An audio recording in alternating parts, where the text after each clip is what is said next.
ونستغفره ونعوذ بالله من شرور أنفسنا ومن سيئات أعمالنا من يهده الله فلا مضل له ومن يضلل فلا هادي له اللهم صل على محمد وعلى آل محمد رب اشرح لي صدري ويسر لي أمري واحلل عقدة من لساني yafqahu qawli amin ya rabbal alamin.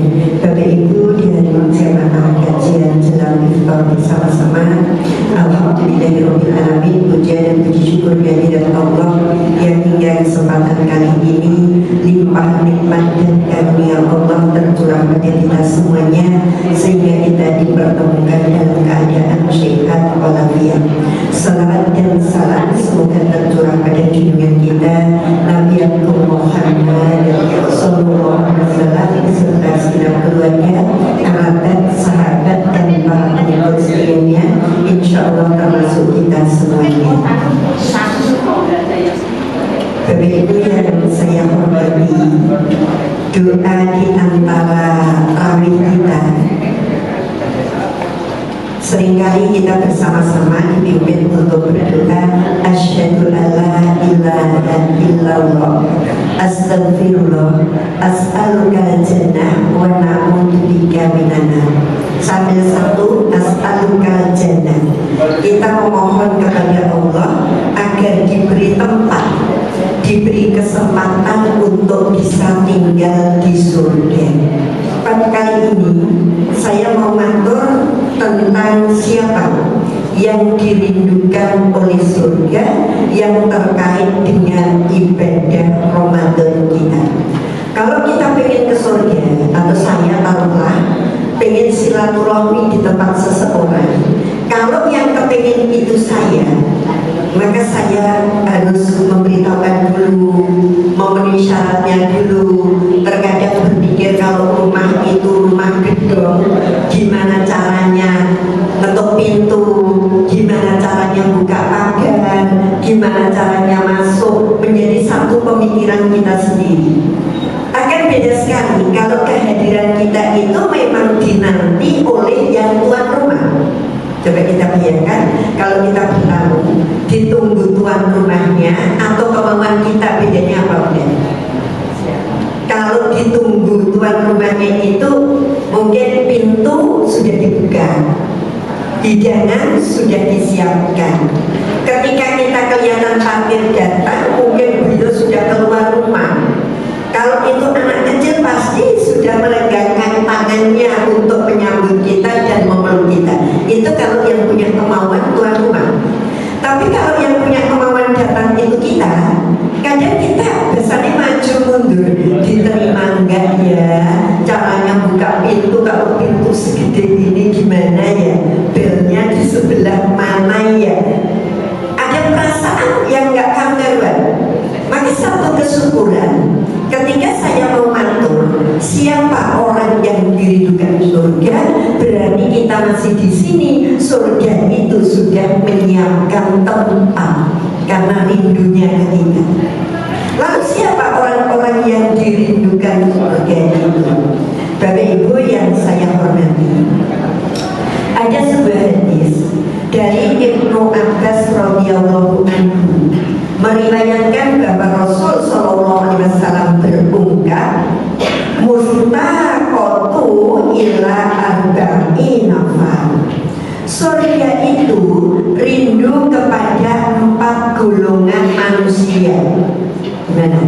Sama rasanya dirindukan oleh surga. Surga itu rindu kepada 4 golongan manusia. Siapa golongan yang pertama? Golongan yang pertama adalah talibul Quran. Siapa yang dirindukan surga adalah orang yang selalu interaksi dengan Al-Quran. Saya bilang interaksi, jadi tidak hanya membaca. Siapa yang dirindukan surga? Orang yang besti. Yang namanya besti itu nggak ketemu sehari saja kangen. Untuk bercerita aku hanya bisa dengan dia, untuk pergi aku hanya nyaman dengan dia. Itu namanya besti. Siapa yang dirindukan surga? Yaitu orang yang berinteraksi terhadap Al-Quran. Interaksi yang pertama adalah interaksi batin. Bagaimana kita memupuk hati kita untuk menambah yakin dan yakin bahwa Al-Quran adalah firman Allah yang semuanya benar. Saya garis bawahi, Quran adalah firman Allah yang semuanya mutlak benar. Kalau kita tidak mampu melaksanakan isi Quran, itu karena kelemahan kita, karena kekurangan kita, karena ketidakpahaman kita, bukan kesalahan Al-Quran. Maka interaksi yang pertama, yuk kita pupuk dalam hati kita, meyakini bahwa Quran adalah firman Allah yang benar. Lalu interaksi lahir, itu tadi interaksi batin. Interaksi lahir yang pertama adalah membaca. Allah berungkap hingga 2 kali dalam kurun ayat yang dekat. Iqra wa rabbukal akram. Iqra, diulang, baca dan baca. Maka interaksi lahir, 1 membaca, 2 mempelajari, belajar atau mengajarkan. Jadi ustadz-ustadznya atau jadi santrinya. Yang ngajar Iqra atau yang diajarin Iqra. Yang membaca atau yang menyimak. Jadi 1 membaca, yang kedua yang belajar atau mengajarkan. Yang ketiga yang mentadaburi hingga ia memahami. Mentadaburi 1 ayat, dibaca terjemahannya, diangan-angan maknanya. Kalau perlu perkataan ini kita pahamkan sehingga kita paham betul ayat yang kita baca. Yang kesekian adalah menghafalkan. Menghafalkan ini bagi yang sudah Yuswa kadang susah. Menghafalkan itu 1 ayat saja susah, apalagi 1 juz. Tapi ada yang lebih hebat yang bisa kita lakukan. Apa itu? Mengamalkan. Jadi targetnya udah, kalau aku gagal menjadi penghafal Quran, jadilah pengamal Quran. Yang itu lebih tinggi. Kalau aku gak bisa jadi penghafal Quran, aku jadi pengamal Quran. Karena banyak orang hafal Quran namun tidak mengamalkan. Saya ambil contoh yang paling mudah. Ketika seorang imam membaca Inna a'tainakal kautsar, itu kalau di masjid tempat kami itu surat favorit jamaah. Kalau di sini ya nggak paling. Kalau Inna a'tainakal kautsar itu surat favorit jamaah. Jadi kalau imam tarawih, maaf Bu, imam tarawih bacanya Inna a'taina pasti usul sama takmirnya. Tahun depan dipasang lagi ya. Iya. Tapi kalau ada orang imami baru masuk Al-Fatihah terus Bapak yang rasa alun balas sesuk rasa dikormeneh. Susah. Saya ambil kecil. Inna a'tainakal kautsar. Fasholli lirabbik. Sholatlah atas nama Tuhan. Sholatlah karena Allah. Fasholli lirabbik wanhar, dan berkorbanlah. Ada orang hafal surat Al-Kautsar, Inna a'taina. HP-nya Masya Allah yang bulan ganti, perhiasannya sak renteng, jam tangannya bermerek, semuanya branded, tapi naik korban ratu korban. Itu namanya apal Inna a'taina Al-Kautsar, tapi tidak amal. Maka nilainya akan lebih tinggi kalau kita tidak menjadi bedanya apa? Tes video ini kayak suaranya Tiara Andini. Yang muda-muda yang ngerti. Loh kenapa kok contohnya mau nanya dulu ya, soalnya aku suka itu. Kalau ini kayak suara Tiara Andini juga kalau yang ini. Benar, surat Al-Kautsar itu mudah sekali dihafalkan. tapi pengamalannya susah. Sehingga terkadang ada satu lingkungan yang kaya raya, tapi jumlah korbannya kurang. Ini namanya bisa menghafalkan, tapi tidak bisa mengamalkan. Nah, monggo interaksi sampai di situ, actionnya mengamalkan. Jadi kita mau dirindukan surga, kita rajin interaksi dengan Quran. Satu, batin, tambah yakin kebenarannya. Dua, lahir yang meliputi membaca, mempelajari, memahami, menghafalkan.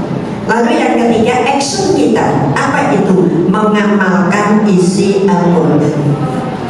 Ini satu ketiga. Anas bin Malik menyampaikan bahwa Rasulullah SAW berungkap, Allah punya keluarga dari golongan manusia. Lalu ditanya, Allah kok punya keluarga dari golongan manusia, sedangkan Allah itu lam yalid walam yulad. Allah itu tidak berputra dan tidak diputrakan, kok punya keluarga dari golongan manusia? Ternyata keluarga Allah adalah ahlul Quran. Jadi keluarganya Allah itu ahli Quran. Monggo mau melalui membaca, melalui tadabbur, melalui mengajarkan, melalui action setiap saat atau menghafalkan, tapi kita rutinkan interaksi dengan Al-Quran. Interaksi itu berarti dua arah. Ya, Al-Quran yang memberi ilmu pada kita, kitanya rajin memahami ilmu yang ada di dalamnya. Satu, orang yang dirindukan surga. Lalu siapa lagi yang dirindukan surga? Wahafidil lisan, yaitu orang yang mampu menjaga lisannya. Susah-susah gampang, ya, gampang-gampang susah. Siapa yang dirindukan surga? Orang yang mampu menjaga lisannya. Ini jangan ayam dulu. Kisah di dalam Isra Mi'raj itu satu ketika nanti atau dulunya Rasulullah dihadapkan oleh satu fenomena, sebuah gambaran orang yang tertelungkup masuk di dalam neraka, tapi yang membusuk hanya ininya, bagian bawah hidung sampai bisa membusuk. Kemudian ditanya siapa itu? Itu gambaran orang yang tidak mampu menjaga lisannya. Nah, kalau muda dan ibu-ibu, bapak-bapak, sekarang makna itu harus diperluas. Tidak lagi menjaga lisannya, tetapi menjaga jari-jarinya. Karena sekarang orang bertengkar bisa dengan jari, orang gibah bisa dengan jari. Kelihatannya di rumah tapi nggak lepas dari HP. Dan isinya HP itu bisa jadi fitnah, bisa bertengkar, bisa gibah, bisa apapun dengan HP. Maka jangan keburu, aku sekarang nggak pernah kok bertengkar, aku nggak pernah gibah. Kenapa? Aku kan nggak pernah keluar rumah, aku cuma di dalam kamar. Ternyata di kamarnya itu nggak pisah dengan HP dan yang diomongi orang terus. Apa bedanya? Mungkin ini besok yang jatuh, yang terbakar adalah jari-jarinya. Maknanya harus berbuat seperti itu. Kayak bagian yang pertama tadi saya mentor, sekarang ada istilah tadarus berkemajuan. Apa itu tadarus berkemajuan? Tadarus berkemajuan adalah tadarus yang targetnya tidak hafal berapa juz dalam satu hari, tapi berapa ayat yang aku paham. Beda. Ya, tadarus berkemajuan bukan berapa juz yang telah aku baca, tapi cukup berapa ayat yang sudah aku pahami. Nanti maju lagi berapa ayat yang bisa tak lakoni. Ini akan beda sekali.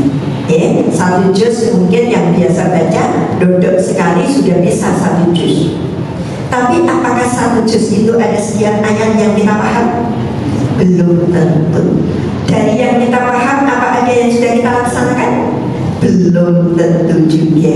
Maka ini berkembang dan berkembang hingga kita itu berkata, yuk kita tadarus berkemajuan. Tadarus yang targetnya lebih berkembang. Bunda kembali. Apa yang disampaikan Rasulullah? Bahafidil lasan, jagalah lisan kalau ingin dirindukan surga. Maka di dalam Quran itu ada kata qaulan sadida di surat An-Nisa, berkata itu yang benar, yang real, yang fakta, yang bisa dipertanggungjawabkan. Kalau ngomong yang benar. Ada qaulan ma'rufan, nek ngomong itu sing apik, karena benar bisa jadi nggak apik. Kita melihat orang itu sedang kredit sesuatu, kita ngerti persis dia kredit, tapi itu kalau diomongkan ke orang lain kan nggak apik. Padahal benar lah, aku tahu dia itu kredit tadi di depan mataku, ambil jilbab. Tapi kemudian kita pergi ketemu teman-teman, kita ngomong, tahu nggak jilbab yang dipakai itu jilbab kreditan? Itu benar, tapi itu tidak baik. Jadi hati-hati, bicara itu benar, baik. Kita dari selatan Bu, ditanya orang, dari mana Bu? Selatan, kan benar. Tapi sopan nggak? Enggak. Dari mana Bu? Oh saya dari selatan. Oh saya kok kidul kono, aku kok tuku. Itu bagus. Tapi kita ngomongnya dari mana? Selatan. Ya bagus. Qaulan sadida, qaulan ma'rufan. Ada qaulan karimah. Apa itu? Kalau ngomong itu yang berbobot, kalau ngomong itu yang ada maknanya, kalau ngomong itu yang mengandung motivasi, kalau ngomong itu yang mengandung penentraman jiwa, kalau ngomong itu pokoknya yang enak-enak bagi pendengarnya, itu luar biasa. Qaulan karimah, ngomong itu yang bermutu. Satu ketika ada orang ketemu, nasib saya jadi lagi kurang bagus. Kenapa? Saya itu tadi ke toko, punya duit cuma 50.000, dicopet orang. Karena kita kulino ngomong gak baik, maka nanggapi orang yang dicopet itu dengan kata, itulah orang kalau kurang sedekah. Gimana rasanya? Kita tengok orang sakit baik-baik sambil ngelus-ngelus kakinya, tapi kita ngomong ki, wong ini punya dosa. Benar nggak yang dia ngomong? Ini ngomong yang tidak mutu, ngomong yang tidak berbobot. Ada orang sakit, kita ngelus-ngelus sambil bilang penjenengan orang hebat, orang kuat. Makanya oleh Allah diberi sesuatu yang berat. Karena apa? Orang hebat. Kalau penjenengan bukan orang hebat, gak akan dikasih seperti ini. Itu bukannya sambil lulus-lulus kita bilang, nih orang kalau kau yang dosa, makanya ngomong terus. Ya, ngomong itu yang nabi, ngomong itu yang bermakna, ngomong itu yang benar sehingga dapat dipertanggungjawabkan. Yang ketiga, yang dirindukan surga. Karena saya 1 bulan ini hanya satu-satu, jadi tidak akan menggantung tema. Artinya harus nampung sore ini gitu ya. Kalau gantung kita lanjutkan minggu depan nggak ada kok gitu ya. Jawab saya cuma 1. Memang sanggup saya gitu ya. Wa imil ji'an, siapa yang dirindukan surga? Yang memberi makan orang lapar. Bayangin Bunda takjil, yang makan itu nanti lapar semua. Ternyata itu dirindukan oleh surga. Tapi ketika saya berbicara tentang tadarus berkemajuan, maka mari kita pahamkan bahwa makna ini juga bisa kita bikin berkemajuan. Artinya apa? Memberi makan orang lapar. Gimana? Kalau tidak Ramadan, kita tinggal di kompleks yang semua orang kaya, kapan kita memberi makan orang lapar? Karena nggak pernah ada orang laparan. Yuk kita kembalikan, menolong orang yang membutuhkan pertolongan, meringankan orang yang bebannya berat, memberi solusi orang yang kebingungan. Yang intinya adalah kesanggupan kita berbuat baik pada sesama. Ini khususan ibu-ibu, saya matur. Kadang ada ibu yang curhat, udah enak ya jadi bapak-bapak. Kenapa? Waktunya etika bisa full, waktunya baca Quran bisa full, waktunya pergi kemana-mana bebas lah ibu-ibu itu. Sore masak buat buka, tengah malam masak buat sahur. Kalau ke masjid kepikir segera pulang siap-siap, itu ibu. Ya, ibu itu kalau ke masjid etika gitu sudah setengah 4 selama mulai. Bapak bisa jam 4, ibunya setengah 4. Karena apa? Harus menyiapkan segala sesuatu. Kemudian kita berpikir bahwa untung sekali yang jadi bapak-bapak. Oh tidak. Coba kalau kita pahami, Rasul Shallallahu Alaihi Wasallam berungkap, makan sahurlah kamu karena di dalam sahur ada keberkahan. Makan sahurlah kamu karena di dalam sahur ada pahala. Sekarang kita jabarkan lebih detail. Kalau ada orang bangun tidur dalam wajah yang masih ayu bayuben, yang kalau anak muda bilang nyawone belum kumpul, kemudian kita makan, dapat pahala, dapat keberkahan. Bayangkan bunda yang mulai sibuk dari setengah 3, masak nasi, masak lauk, menyiapkan, bangunin anak, bangunin pasangan hidup, nunggu sampai mereka selesai. Kira-kira ganjarannya sepiro? Wong cuma bangun makan saja dijanjikan pahala dan keberkahan, apalagi ini dimulai dari mempersiapkan segala sesuatunya. Sebenarnya Rasulullah dan Allah sayang sekali sama kita. Kita yang kadang kurang memahami karena adanya iri. Ya, Bapak kok bisa begitu, aku kok tidak. Padahal jobnya masing-masing. Job yang diberikan Allah dengan job kita itu masing-masing. Maka ada seorang ustadz yang kemudian berkata, beribadahlah, tapi jangan ibadah nafsu. Saya tanya, ibadah nafsu? Ibadah nafsu itu seperti apa? Karena nafsunya menggapai pahala Ramadan, seharian baca Quran Ramadan, neng masjid ramuli, anaknya dibiarkan nangis, kantor dibiarkan terbengkelai, itu salah. Kita baca Quran tapi kita ingat kewajibannya. Kalau kita seharian baca Quran, kantor terbengkelai, berarti gaji bulan ini haram. Jadi tidak bisa kita beribadah itu nafsu. Mumpung pahalanya oke tak sedino sunat terus. Mumpung pahalanya banyak, aku dukanya banyak. Enggak, sesuai dengan porsi. Ibadah proporsional, niatnya karena lillah menggapai berkahnya bulan Ramadan, oke. Tapi semuanya harus ditata. Karena pengennya iktikaf. Tanggal 19 mangkat yang Istiqlal 10 hari, ninggal anak, ninggal suami. Pengen apa? Pengen iktikaf di Istiqlal. Kemudian saya bilang, kayaknya aku gak pernah menemukan ayat atau hadis bahwa Istiqlal itu tempat iktikaf yang pahalanya lipat 1000 kali juga. Kalau kamu pamitnya ke Madinah atau ke Mekah masih matung.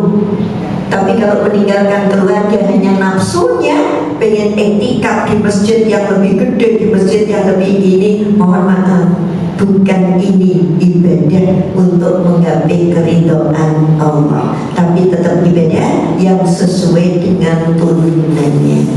Maka saya sambil lihat jam terus, berarti nanti lebihnya 50 atau 55, yang penting nggak 60 gitu ya. Tadi saya ngisi kaji lumayan jauh, tajam. Ada yang tanya, Bunda, ada seorang bapak, ya, pengen umroh akhir bulan Ramadan biar bisa iktikaf. Oke. Apa yang jadi masalah?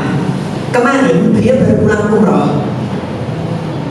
Ini bulan baru pulang umroh. Tapi akhir Ramadan pengen menggapai pahala yang banyak iktikaf di sana. Bagus, apalagi kalau anaknya dibawa, istrinya dibawa, kalau masih punya ibu, bapak dibawa. Enggak punya, mau berangkat sendiri. Istri ditinggal, anak ditinggal, kemarin baru pulang umrah, sekarang berangkat umrah. Boleh apa enggak? Saya jawab, persoalannya bukan boleh apa enggak. Yang pertama, cari keridhaan orang tua, istri dan anak-anaknya. Dia punya kewajiban loh di rumah, wajib hukumnya ngayomi anak, istri. Kalau punya ibu itu tanggung jawab seorang laki-laki. Tapi dia berpikir ini hidayah, panggilan dari Allah. Oh ya, maka ngomong seperti itu, gitu ya. Nah, saya bilang nomor satu adalah keridhaan keluarga. Kalau semuanya ridho, monggo. Tapi kalau tidak, tolong perhatikan. Di malam takbir, di hari raya Idul Fitri, karena beliau pulangnya hari kelima Lebaran. Seorang anak akan merindukan kehadiran ayahnya. Seorang istri akan merasa damai dan tentram ada suaminya. Seorang ibu merasa ini, kecuali kalau beliau tahun kemarin ke Mekah, ini baru pulang awal bulan Ramadan. Kenapa kemarin gak dipikirkan umroh sekali saja, di depan, di tengah, atau di akhir? Punya kantor? Punya. Terus kalau ditinggal umrah ya nanti ditinggalkan yang ini, aduh, tentang mangsa bayar gitu ya. Jadi bukan berkata boleh dan tidak, tapi tolong dipikirkan segala sesuatunya dengan baik kalau mau ibadah. Bapak Ibu yang saya hormati, yang pertama tadi yang dirindukan surga adalah arti korban, orang yang besti, yang interaksi dengan korban. Yang kedua adalah orang yang mampu menjaga lisannya, yang itu sulit sekali. Maka ada gambaran ketika Isra Mi'raj sampai lisannya membusuk, itu bukti bahwa lisan mendapatkan perhatian penting ya dalam agama kita. Yang ketiga adalah memberi makan orang lapar, termasuk memberikan takjil, menyiapkan sahur untuk energi satu hari puasa, atau menolong orang yang kesusahan dan sebagainya masuk di dalamnya. Yang keempat, waso ini bisahri Ramadan, mereka yang menegakkan bulan Ramadan. Saya tidak sekedar bercerita yang puasa Ramadan, tapi yang menegakkan Ramadan. Puasa Ramadan hukumnya wajib, tapi tegaknya Ramadan tidak diawali dengan puasa, diawali dengan tarawih. Tarawih dulu apa puasa dulu? Tarawih. Jadi masuknya bulan Ramadan tidak diawali dengan puasa, tapi diawali dengan tarawih. Malam ini tarawih, lanjut tadarus, lanjut sahur, baru kita yang keempat puasa. Maka puasa tidak menjadi tegak kalau kita tidak melaksanakan syariat-syariat yang lain. Tanpa tarawih puasa kita sah, tapi tidak tegak. Tanpa baca Quran puasa kita sah, tapi tidak afdol. Tidak sahur sah, tapi tidak pintar mengambil keberkahan bulan Ramadan. Maka tegaknya puasa Ramadan kalau dibarengi dengan amal-amal ibadah yang lain yang mendukung tegaknya puasa Ramadan kita. Nah, sekarang untuk kaum muda, jangan karena kuat. Saya juga sering memantau anak-anak saya di luar. Adik sahur enggak lah, yang penting kenyang. Sahur ada keberkahan saya. Makanya yang tak pikir anak-anak yang muda, karena merasa sudah kenyang tidur udah, nggak usah sahur juga nggak apa-apa. Pikirnya karena betah, bukan soal betah, bukan soal tahan, tapi tegaknya Ramadan diantaranya mendirikan sahur. Bunda-bunda tidak sahur di puasa Senin Kemis biasa, tidak sahur di puasa ayam ubin biasa. Tapi di bulan Ramadan sahurnya masih besok pagi, tadi pagi sudah tujuh. Ibu-ibu sahurnya masih besok pagi, tapi tadi sudah mulai mempersiapkan ini buat sahur. Betapa pentingnya sahur karena ada keberkahan dan pahala. Kurang 12 menit. Iya, harus tertib. Nanti kalau nggak tertib tahun depan nggak dijadwal. Kemarin nawar sih, tapi saya cuma satu saja ya. Kalau nggak ngerti, besok sore di mana pun, besok hari apa? Hari Sabtu. Oh jauh, di Bangbulan Bantul Mengidul sebagai kantor. Akadnya di mana? Oh dekat Kragilan. Cukup Wiro Sahabat Mengidul. Ini macam betul kita kiri-kiri gitu ya. Nah, Bapak Bapak Ibu yang saya hormati, monggo di bulan yang penuh berkah ini tadi di kecil saya tulis Ramadan itu bulan istimewa. Allah menyiapkan pahala istimewa. Allah memberikan ampunan yang istimewa. Tetapi kalau kita tidak beribadah yang istimewa, maka kita tidak akan memperoleh keistimewaan itu. Ramadan itu hebat. Ini terakhir. Kalau ada sebuah toko, di toko itu tertulis diskon all item, semua barang didiskon. Terus siapa yang mendapatkan keuntungan? Kalau ada toko ditulis di depannya semua barang diskon, siapa yang mendapatkan keuntungan? Ya, bahasa saya yang bertransaksi. Kalau tidak bertransaksi, sekalipun ditulis gede diskon, iya, lu nggak dapat apa-apa, saya bilang gitu, ya. Lu nggak dapat apa-apa. Maka sekalipun Allah berkali-kali, Rasulullah berkali-kali, Ramadan istimewa, tapi kalau kita tidak mampu mengambil keistimewaannya, kita tidak dapat apa-apa. Maka tutupnya itu dari Ramadan bulan istimewa. Allah gelar pahala yang istimewa. Allah beri ampunan dengan jumlah yang istimewa. Tetapi kalau kita tidak beribadah istimewa, maka kita tidak akan memperoleh keistimewaan itu. Terima kasih. Mohon maaf atas segala kurangnya. Billahi taufiq wal hidayah. Assalamualaikum warahmatullahi wabarakatuh.